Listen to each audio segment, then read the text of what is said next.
You probably noticed that I'm wearing the same shirt as I was in my other video, but that's because I filmed these videos back to back. But I switched rooms because this one had better lighting and it was more private. But anyways, this video is going to be pretty much about transitioning and then being natural in college. And so I've just compiled a list of my most often questions about being natural in college. So I'm just going to go through the list and I'm going to try to keep this as short as possible, but there's a lot of information, so I'm just going to go through the list and answer all the questions. So yeah, let's just start off with the first one.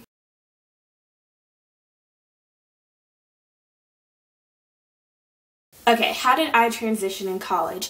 So basically, I never planned on transitioning, but before college, I was wondering how I was going to do my hair because I usually had it straightened, and I was wondering who was going to do my hair because I never did my hair at home. I always got it done.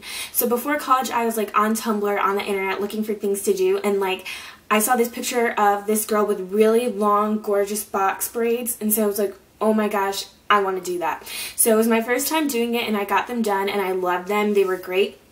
And I left them in for 2 months. And so online I read that you should probably have you should probably wear your braids for 2 months, then keep your hair without braids for a month, and then go back to braids. So after I finished my 2 months with my braids, I was looking at my hair, and it was my first time I'd seen my natural hair texture since I was 5.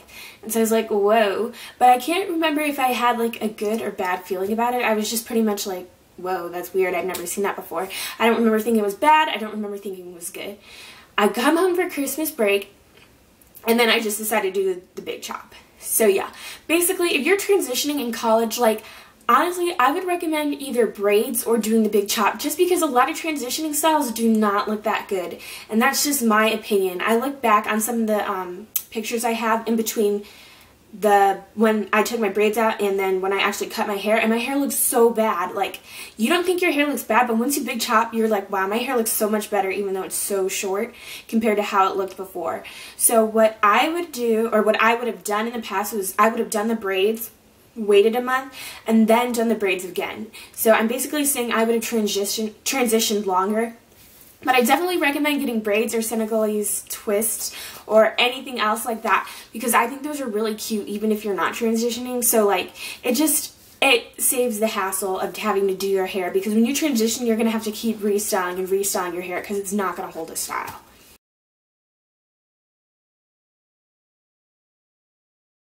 Okay, people's reactions to me going natural. Freshman year, first semester, I had a couple friends, but I wasn't exactly this social butterfly. So it's not if I was walking down the street, everyone would be like, oh my gosh, Christina, look at your hair. But after I big chopped, I uploaded a picture on Instagram, and all the reactions were pretty positive. My mom was a little lukewarm to it, but I think it grew on her, and I pretty much only had positive reactions. I will say though that when I big chopped my hair, my hair is a lot healthier now than it was then. Even when I big chopped my hair the next morning, I remember waking up and still cutting out straight pieces of my hair. And this side of my hair is still a little bit straighter than this side, but each month as my hair grows, it gets healthier and healthier and healthier. So if you don't like your hair the minute you big chop, I think that it'll improve with time. You just have to give it some time to grow on you.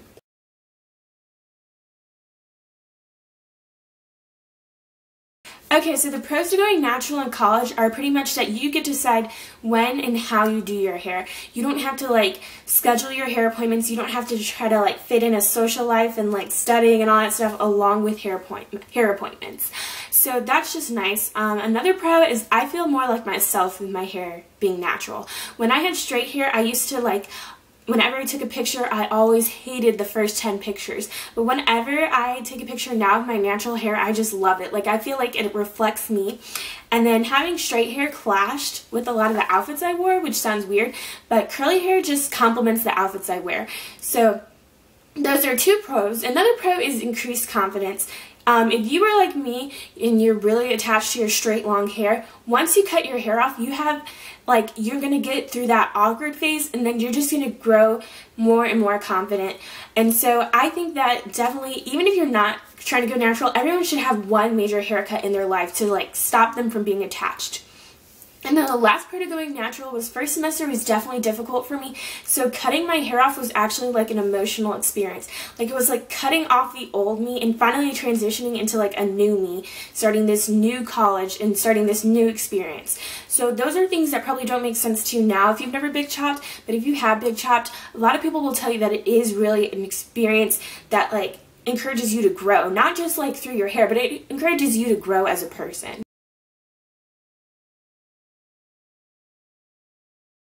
Okay, the cons to going natural, there's not that many cons. I mean, sometimes I look at my hair and I'm like, man, I wish it was straight, but it looks better this way.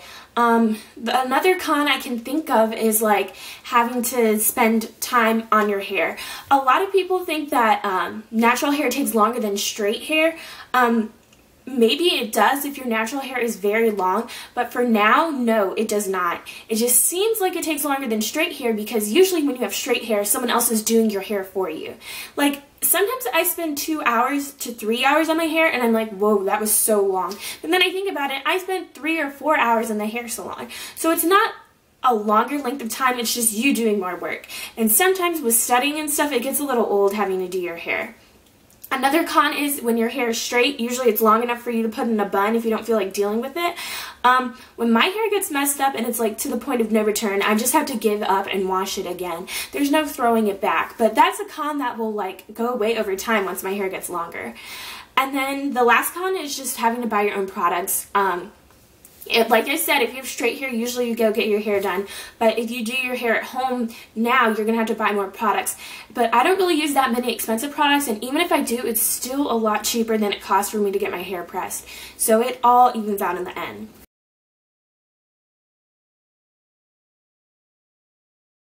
Okay, where to find/buy products. I go to school in the country, like the country. And, but our Walmart has a pretty good supply of like the products that I like to use. The only thing I have a problem finding is like the As I Am Coconut Co-Wash, and then sometimes I have an issue finding the Shea Moisture products, but then again, I don't use too many specifically natural products. I use like the VO5, the Suave, things that like all races pretty much use. But if I can't find my products at my local Walmart, I'll either have my mom ship them to me or like I'll order them online, but I rarely do that. Like I didn't even go home that much, but it worked out to the point where I didn't need my mom to send me that many products because I just saved over time. Like when I went to school, I made sure, or when I came back from Christmas break, I made sure that I had enough products to last me. So that's just something you'll have to work on. But you can buy your products online. You can go to Walmart.com, Target.com, you can go to Amazon, you can go specifically to that product's website. So those are just places where you can buy your natural products.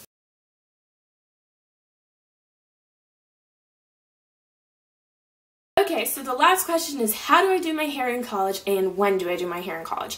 So last year, I usually did my hair on Sundays, but this year, because of how my schedule works out, I'm probably going to do my hair Wednesday nights because Thursday, my next class doesn't start until 2. But in college, I pretty much just wash my hair and twist my hair, and I already have videos on that. But after I do that, I leave my hair in twist for like 2 days, and then I do a twist out during the week. And so during the week, I don't really like my hair to be stretched and like perfect. So this is just something I discovered right when school was ending, and now I like doing it all the time. But I just spray a lot of water on it like the next couple days after I took my twist out. And then I let the steam from the shower hit it. And then I use a pick so that my hair gets like really like big like it is now. And then I'll just style it normally. Like sometimes I'll add a bow, sometimes I'll add a clip. But I'm pretty low maintenance with my hair. I spend all that time detangling and working on my hair that Sunday, or now Wednesday, so that the rest of the week I can just focus on studying and not thinking about my hair.